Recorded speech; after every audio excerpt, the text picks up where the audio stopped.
ធ្លាប់រងចាំពាក្យមួយពីមនុស្សដែលអូនស្រឡាញ់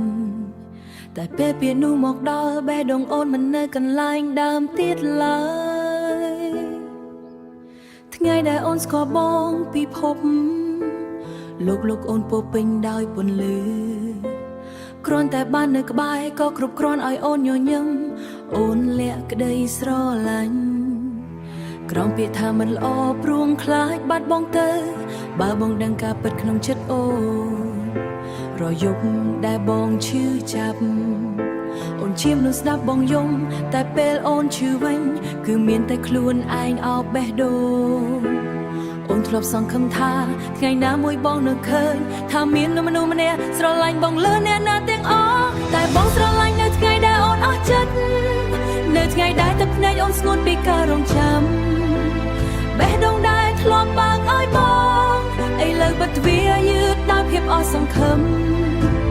បងប្រាប់ថានឹកអូនតែអូននឹងនឹកអូនតែអូននឹកបងអស់មួយជីវិតបងហើយស្នេហាដែលមកយឺតពេកចុងក្រោយនៅសល់តែការសោកស្ដាយ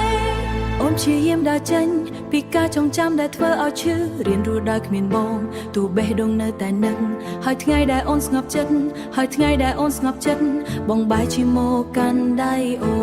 ននិយាយពីអូនចង់លឺតែវាលែងមានន័យដូចមុនមិនមែនអូនលែងស្រឡាញ់តែអូនខ្លាចឈឺម្ដងទៀតព្រោះការរងចាំយូរពេកព្រោះការរងចាំយូរពេកអាចធ្វើឲ្យមនុស្សម្នាក់អស់កម្លាំង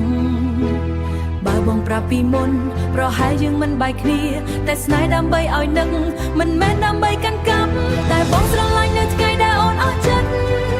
នៅថ្ងៃដែលទឹកភ្នែកអូនស្ងួតពីការសង្ឃឹមបងប្រាប់ថានឹកអូនតែអូននឹងនឹកអូនតែអូននឹកបងអស់មួយជីវិតបងហើយ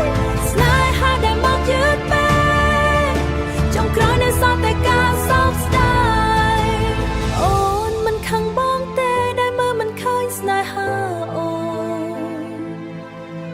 អូនគ្រាន់តែសោកស្ដាយដែលពេលវេលាមិនចាំយើងមនុស្សពីរនាក់អាចស្រឡាញ់គ្នាតែមិនមែនអ្នកជួយមួយដែលគ្មានអ្នកណាអាចជួយបងស្លាញ់អូននៅថ្ងៃដែលរៀនភ្លេចបងស្នាមញញឹមដែលអូនធ្លាប់មានត្រូវពេលនៅក្បាច់បបជាតិក្រោយមែនអូនសូមជួយបងឲ្យលឿនជាងនេះដើម្បីកុំឲ្យស្នេហាយើងខ្លាចជាការចងចាំដ៏ឈឺចាប់ការមួយតងអាចរីកស្អាតនៅថ្ងៃខុសដោយស្នេហារបស់បង